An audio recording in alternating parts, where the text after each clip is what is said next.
Hi guys, welcome to my channel. Thanks for checking out my video. So the last video I did was on major triad chords and improving our knowledge of different usable shapes. Now, although major shapes are definitely a great place to start, as I've said before, major harmony only really gives us half of the whole picture. Music is mostly made up from a mixture of major and minor harmony, and although we definitely can play certain pieces using only one or the other, music begins to become much more interesting when we combine the two. So today I'm going to continue the videos on chords and specifically triads, but this time we're going to look at minor triad shapes. And just like I did with the major triad video, I will again show you 5 different movable shapes across the neck that will allow you to vary your chord tones and voicings, and hopefully encourage you to experiment further and discover new positions for yourselves. So, as I said in the major triad video, a chord is any collection of notes played at the same time. Chords most commonly will be made up of 3 or 4 notes, but sometimes 5, 6, 7 or even more depending on what instrument we're playing. A triad is another name for a 3-note chord. As discussed in the last video, a major triad is built from our root note, our major third and perfect fifth intervals. We could also say is a combination of the first, third and fifth degrees of our major scale. A minor triad is still formed with 3 notes, except this time we use one different note, a flat third. We flatten our third by lowering it by a semitone. So on guitar, 1 fret, or on piano, 1 key.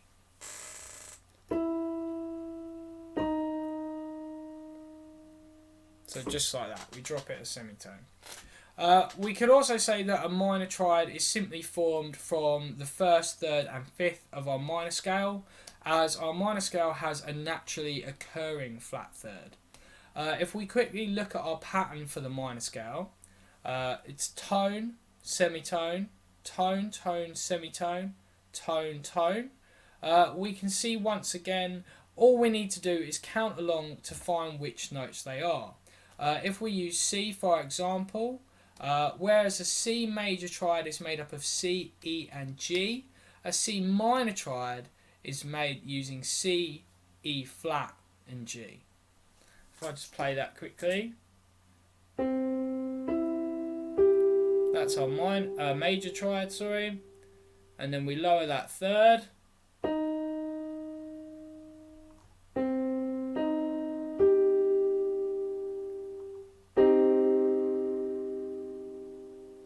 and there's the C minor triad there.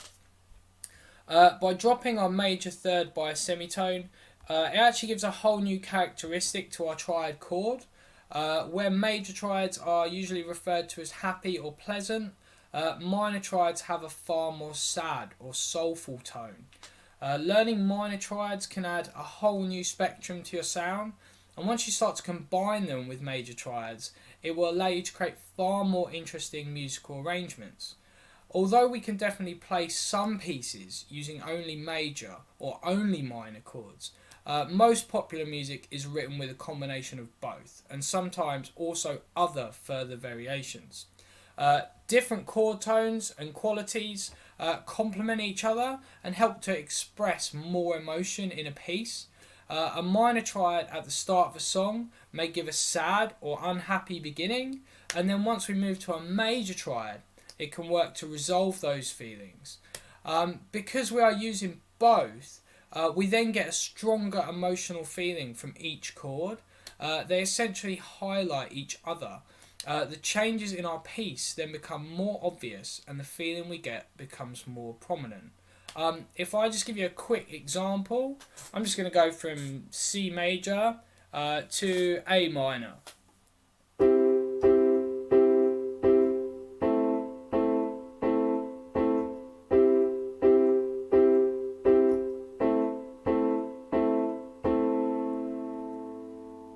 So yeah, hopefully you can hear that there. This technique can also help to provide ideas for lyrical content. as lyrics can also draw on the emotional qualities that those sounds or tones give. The lyrics can also end up telling a story with emotional high points and low points following the changes throughout a piece. Now, the only other thing before we start to look at the shapes is something I think I touched on before. A triad only consists of 3 notes, so although it is beneficial to play across all 6 strings, there is no rule to say we have to. You will notice in some of these shapes I may only play 4 or 5 strings, and that is no problem at all. Sometimes if we always focus on playing every string, the chord positions can become almost impossible to stretch to, especially when we are first learning. Remember, as long as you're playing the root note, flat third and major fifth, you will still have a minor triad.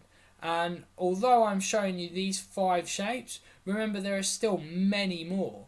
What's so great about the guitar is there are literally hundreds of different ways you can play all types of chords all over the neck. So feel free to explore as much as you can and come up with your own variations. Once again, these shapes are based on the open C, A, G, E and D chords, although this time obviously minor. This method of learning is known as the cage system, and remember, just like our scale positions, after the 12th fret these chordal shapes will all repeat again.